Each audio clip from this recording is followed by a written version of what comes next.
emotionally empty actually is a form of abuse. Right. So the name of her stuff is the emerging from broken, because it took her a long time to emerge out of it. But she says, my father is passive abusive. His emotional abuse is very covert. Mostly he just doesn't care, doesn't listen when I talk to him, doesn't know anything about me, my life, or my kids, because he doesn't care to know. And he doesn't listen to anyone who tries to tell him. In the general public, and according to my siblings, my father is regarded as this nice guy.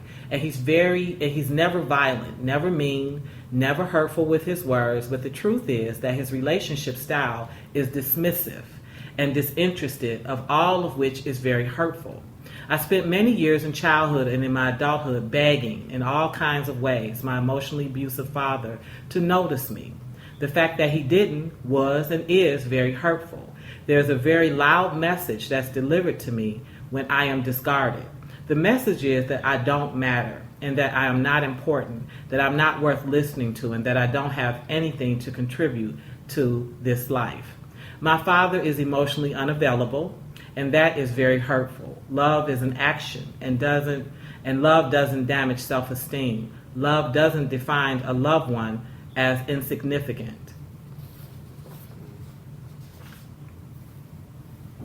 That's deep. Yeah. And so it made me reflect back on my father, who I patterned myself primarily after my mother. And I finally, probably in my adulthood, I forgave him for a lot of stuff. And it took me till maybe my mid-30s to really completely understand what that was to be an adult man with children and to be a raging alcoholic. But to be talented and not really completely, never finish anything. So he was a carpenter, but you do that, but you're not, you're a mechanic, you do that, but you're not, never really just a finisher, just, a quitter in life. And I thought, I took this alcohol and drug abuse course just because I was interested in being a school counselor at the time. And I never felt the level of empathy that I felt for him. And I said, a lot of the disinterest that's described in here, disinterest, I can remember a time when my father used to ask me, how old are you now? And I was, like, and I remember getting smart finally one year, I felt bold enough. I was like 62, and I was like about 14. I was just bored with it, just little stuff, not remembering birthdays, never showed up to anything. I never ever got a gift from him. He was a person that would ask you, we gone to the store, you want me to bring you back some candy? I'm going to bring you back some candy. And I always loved M&Ms. And he would always come back with Three Musketeers because he loved Three Musketeers. Mm-hmm. And I never liked that. I thought about all of it and I thought, oh my God, was that what that was? Because I don't have a history of him, beating me up. He was not, sexually inappropriate. I didn't have any of those experiences with him. I just didn't have the other. He was not capable of sitting down and saying, hey, look, you're, emerging into a young woman. I want to talk to you about your friends. Are you messing with drugs? He didn't have it in him, and he didn't have interest in it. And so I never had a time for it, what that was, until talking with you. Like, wow, he was just emotionally completely unavailable. What do you do if that's your experience? What do you advise men to do? And then this is a woman talking about what damage is done in her spirit. And ideally, she's gonna date. She's clearly needy. Yeah. She's working on it, I'm sure. But this is a needy person.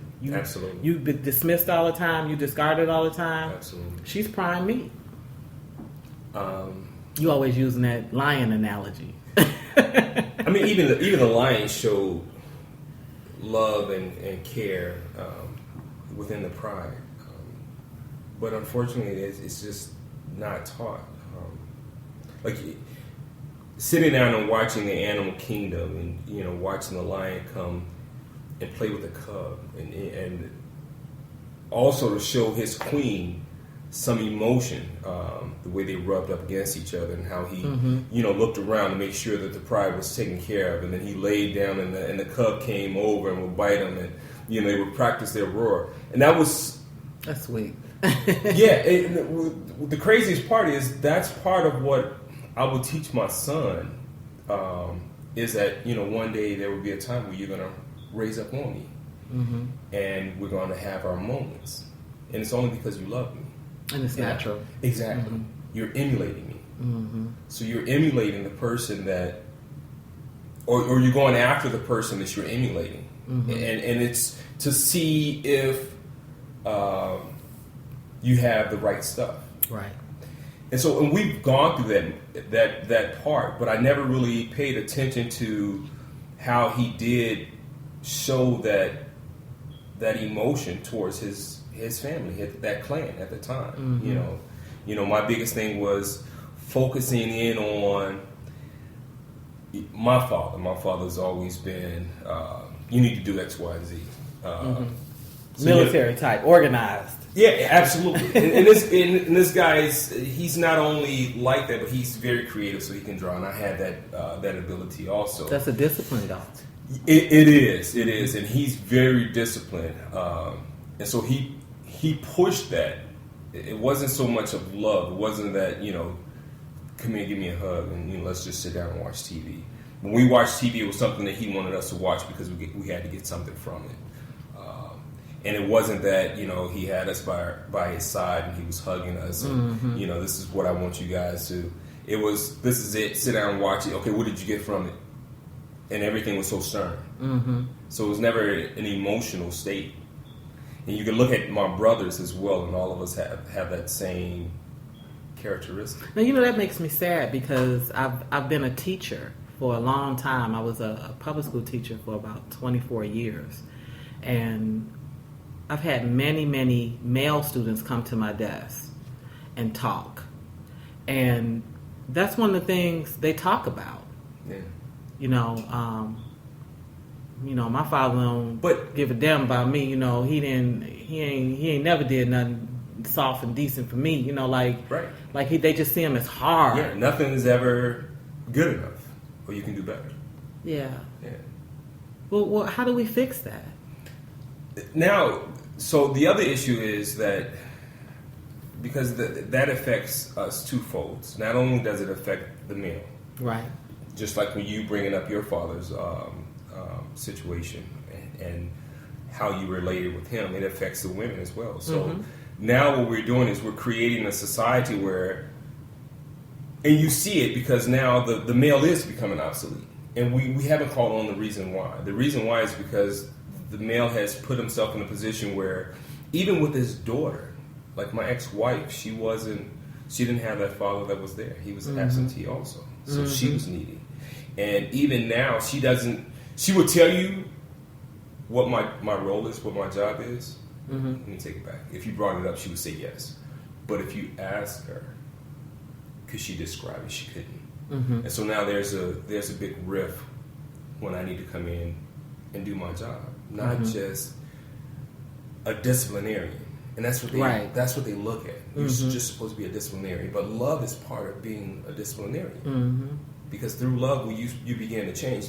What changes us isn't the physical. I call it physical abuse.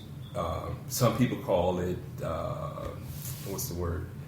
Corporate punishment, whatever. Oh yeah, that gets to be right. It can be overdone. You haven't taught that person to communicate what's going on. But the biggest thing is the biggest moment that I can remember was when my grandmother told me that I disappointed her, and that hurt more than anything else. And so, through love is when you begin to change things. And like I said, nowadays... Well, because it cuts to the heart. Absolutely. It cuts right down center in that heart. Right. And that's what changes. It's not the physical punishment. It's not corporate punishment that begins to make you to understand a moral value or the things that you should do as a human being. That's not what does it. It's through love. And so nowadays, everyone is like, well, I'll take care of this. You just need to come. No, that's not my job.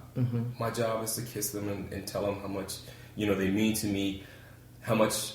I'm proud of the things that they're doing, and also to cultivate other things, other aspects. So, saying that, what do you think of Little Bill? Because I think that's a lot of what Dr. Bill Cosby has tried to do with that cartoon. Well, because that even little the show, boy gets a lot of affection from his father. Right, even the show, The Cosby Show. Yeah. You know, we didn't receive that, what he showed on. I mean, he wasn't emotionally, he was there emotionally. You know, he was there to communicate what needs to happen. And even when Theo did something that was totally obnoxious, at the end of it, he put his arm around him and told him he loved him. Mm-hmm. And I don't think that 20% of the population of the African American community gets that, and that's Why? the problem. Because we think that the male should be cold, and for some odd reason I don't understand. It's the same concept as when we say that a woman can't raise a male. How is that possible? So how many of us have been raised by single mothers or grandmothers? Well, historically, a lot of us. Right. So are we saying that they're not man enough? Can't say that. Well, I have 4 children, 3 girls. My firstborn is my son. Mm-hmm. Son/best friend. I can honestly say my son is he was my best friend. He was a little guy. Primarily because I didn't realize I was his mother, so I was always putting him in half Nelsons and giving him knuckle sandwiches. Right.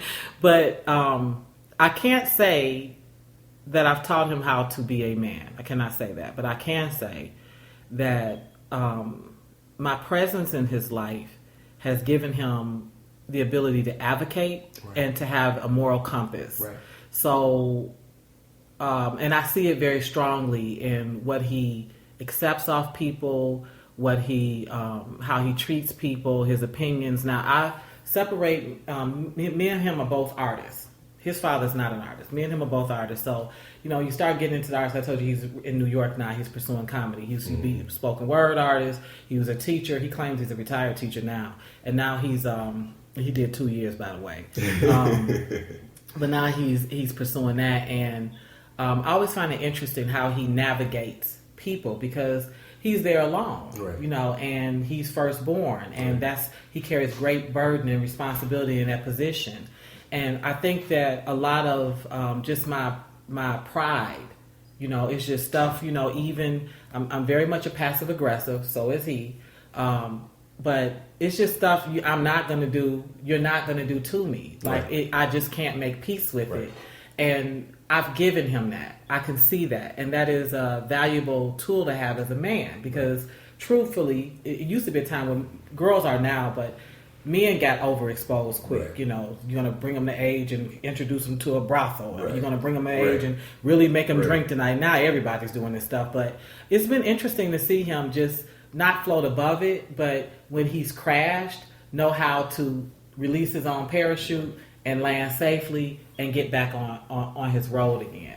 So I can say that. But I cannot say there's certain things in his choices, in his design, that honestly, you need a man for that. Well, let's define the word man. The word man, the English word man comes from the Sanskrit word manas, which means spiritual mind. So everything that you described, there's a difference between male and man. All right. What is that? The male part is the physical. Okay. The man part, just think of the term gentleman. That is so amazing. You absolutely right. Right. So the father deals with the maleness, and he also deals with the man. But we can only bring out what he already has. He already has that. I can't instill a warrior instinct into someone that's passive. Yeah. I'll do more damage. Yeah. So that's the reason why I say only a man, I can sharpen his skill sets, but I can't make him a man. Because that spiritualness, that softness, knowing when to war and when not to war comes from his mother. You can walk down the street and see a group of women, and for a man to walk up and say something harmful to that woman with that little boy without any male being around would stand up for his mom. He sure will. Exactly. So, even though with no sense that he's going to lose this battle. Absolutely. And so we overlook because now we've attached I guess English dialect with the word, not really understand what the definition of the word really